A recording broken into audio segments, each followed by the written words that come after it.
আমরা অনেকেই বাজার থেকে পশু আনার সময় বা কুরবানি করার সময় পশুর সাথে অনেক বেশি অমানবিক আচরণ করি। এতে করে কিন্তু আপনার কুরবানিটা, পুরো কুরবানির প্রক্রিয়াটাই প্রশ্নবিদ্ধ হয়ে যেতে পারে। তাই আজকের লাইভের মধ্য দিয়ে যারাই আপনারা যুক্ত হয়েছেন, আমি সবাইকে বলছি আমরা যাতে পশুর সাথে মানবিক আচরণ করি, কুরবানির পশুর সাথে এমন কোনো আচরণ যাতে না করি যাতে ওর কষ্ট না হয়, আমরা যেন এটা খেয়াল রাখি। বিশেষ করে জবাই করার আগে পশুকে ভালোভাবে রশি দিয়ে বেঁধে নেওয়া এবং ছুরিটা, যেই ছুরি দিয়ে জবাই করা হবে সেটা খুব ধারালো থাকা। আল্লাহ রাসূল সাল্লাল্লাহু আলাইহি ওয়াসাল্লাম কিন্তু এই দিক নির্দেশনা আমাদেরকে দিয়েছেন। সুবহানাল্লাহ, ইসলাম যে কতটা চেক অ্যান্ড ব্যালেন্স, কতটা ভারসাম্যপূর্ণ জীবন বিধান। আল্লাহ রাসূল সাল্লাল্লাহু আলাইহি ওয়াসাল্লাম সহিহ মুসলিমের বর্ণনায় তিনি বলছেন, ইদা যাবাহতুম ফাআহসিনুয যিবহা, তোমরা যখন জবাই করবে সেখানেও তোমরা ইহসান করো। কেননা আল্লাহ তাআলা সব জায়গায় ইহসানকে অবধারিত করেছেন। আমরা জীবনে যাই করবো না কেন সেটা ইহসানের সাথে করতে হবে। তো পশুটাকে কিন্তু আমি জবাই করব, স্লটার করব, আল্লাহ রাসূল সাল্লাল্লাহু আলাইহি ওয়াসাল্লাম বললেন যখন স্লটার করবে, জবাই করবে, তখনও সেটার প্রতি ইহসান করে তোমরা জবাই করো না। ওয়াইদা যাবাহতুম ফাআহসিনুয যিবহা, সেক্ষেত্রেও তোমরা সফট হার্টেড হও, সেটাকে ইহসানের সাথে জবাই করো। কিভাবে ইহসানের সাথে জবাই করবে? ওয়ালিউহিদ্দা আহাদুকুম শাফরাতাহু ওয়ালিউরিহ যাবিহাতাহু, তোমরা তোমাদের ছুরিটা খুব বেশি করে ধারালো করে নাও, যাতে করে খুব স্মুথলি স্লটারিংটা হয়ে যায়, খুব স্মুথলি কুরবানিটা তাড়াতাড়ি হয়ে যায়, যাতে প্রাণীটার কষ্ট না হয়।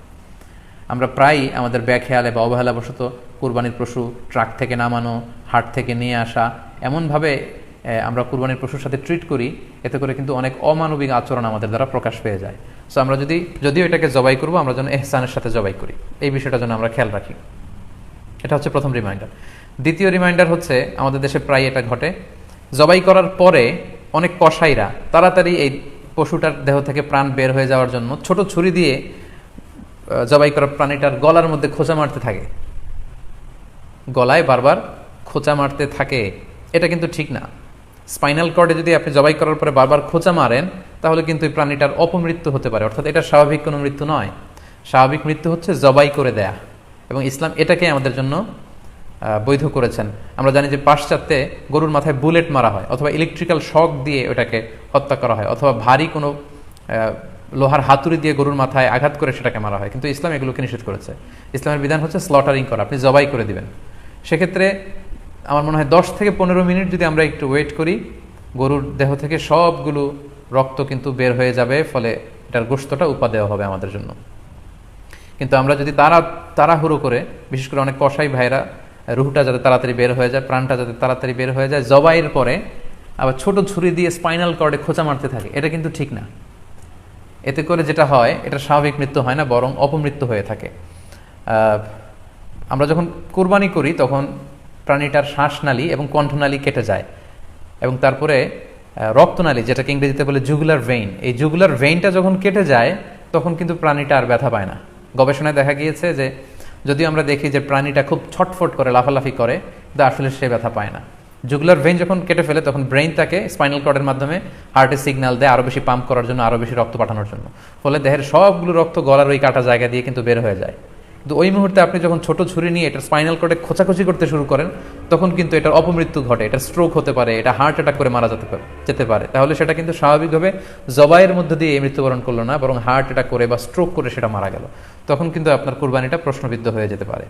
তো এই জন্য আমি সকলের কাছে অনুরোধ করবো, আপনারা তাড়াহুড়ো না করে 10 থেকে 15 মিনিট একটু ওয়েট করেন, জবাইয়ের পরে এটাকে স্বাভাবিকভাবে, ন্যাচারালি, প্রাকৃতিকভাবে এটা রুহটা বের হতে দিন। তা না হলে আমাদের কুরবানি কিন্তু প্রশ্নবিদ্ধ হয়ে যেতে পারে। 3 নম্বর রিমাইন্ডার হচ্ছে, আমাদের বাংলাদেশের অনেক জেলায় আমরা হিন্দু মুসলমান একসাথে থাকি।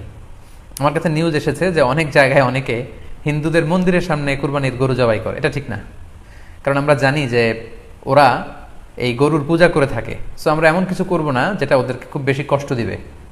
সো অনেকে শুনেছি যে উস্কানিমূলকভাবে তারা একটু দেখিয়ে দিতে চায় বা তাদের উপর প্রতিশোধ নিতে চায়।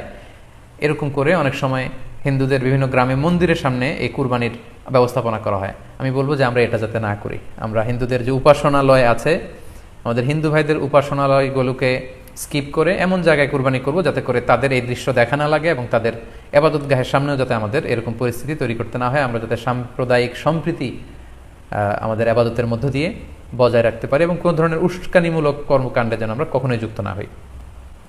4 নাম্বার এবং সবচাইতে গুরুত্বপূর্ণ পয়েন্ট হচ্ছে, জি খেয়াল করে শুনুন, আপনাকে বলছি, 4 নাম্বার পয়েন্ট হচ্ছে যে জবাইয়ের স্থান এবং বর্জ্য কুরবানির পরে এটাকে নিজ দায়িত্বে পরিচ্ছন্ন করুন। আই রিপিট, আমি আবার বলছি, যেখানে আপনি কুরবানি করলেন সেটাকে এবং এই যে বর্জ্য ময়লা এটা নিজ দায়িত্বে আপনি ক্লিন করুন। সিটি কর্পোরেশনের ভাইরা সরকারি তত্ত্বাবধানে সারা বাংলাদেশের এই সব বর্জ্য আসলে পরিষ্কার করা সম্ভব না। জরিপে এসেছে যে 50 লক্ষ গরু জবাই করা হয় প্রত্যেকটা কুরবানির ঈদে। তো সেক্ষেত্রে আমাদেরকে দায়িত্বশীল হতে হবে। কুল্লুকুম রাঈন ওয়া কুল্লুকুম মাসউলুন আন রাইয়াতিহি।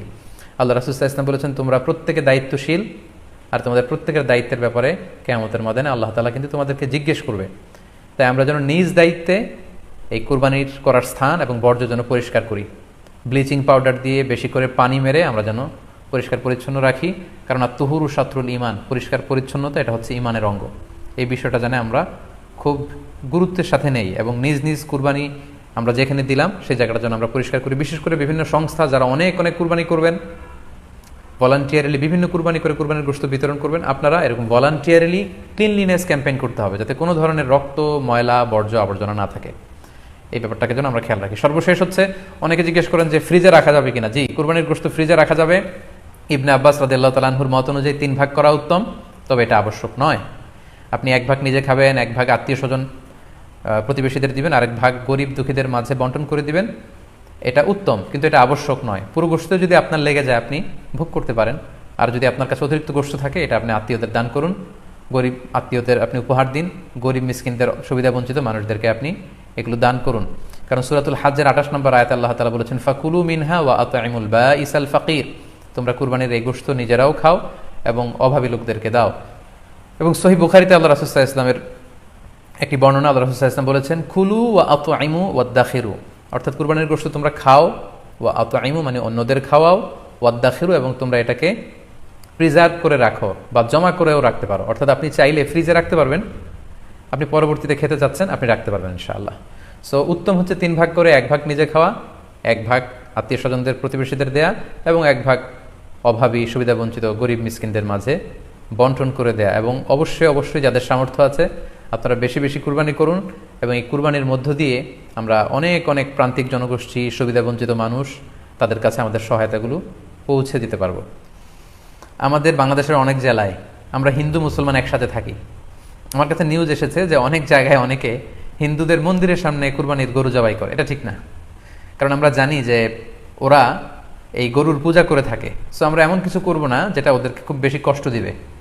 সো অনেকে শুনেছি যে উস্কানিমূলকভাবে তারা একটু দেখিয়ে দিতে চায় বা তাদের উপর প্রতিশোধ নিতে চায়, এরকম করে অনেক সময় হিন্দুদের বিভিন্ন গ্রামে মন্দিরের সামনে এই কুরবানির ব্যবস্থাপনা করা হয়। আমি বলবো যে আমরা এটা যাতে না করি। আমরা হিন্দুদের যে উপাসনালয় আছে, আমাদের হিন্দু ভাইদের উপাসনালয়গুলোকে স্কিপ করে এমন জায়গায় কুরবানি করব যাতে করে তাদের এই দৃশ্য দেখা না লাগে এবং তাদের ইবাদতগাহের সামনেও যাতে আমাদের এরকম পরিস্থিতি তৈরি করতে না হয়। আমরা যাতে সাম্প্রদায়িক সম্প্রীতি আমাদের ইবাদতের মধ্য দিয়ে বজায় রাখতে পারি এবং কোনো ধরনের উস্কানিমূলক কর্মকাণ্ডে যেন আমরা কখনোই যুক্ত না হই।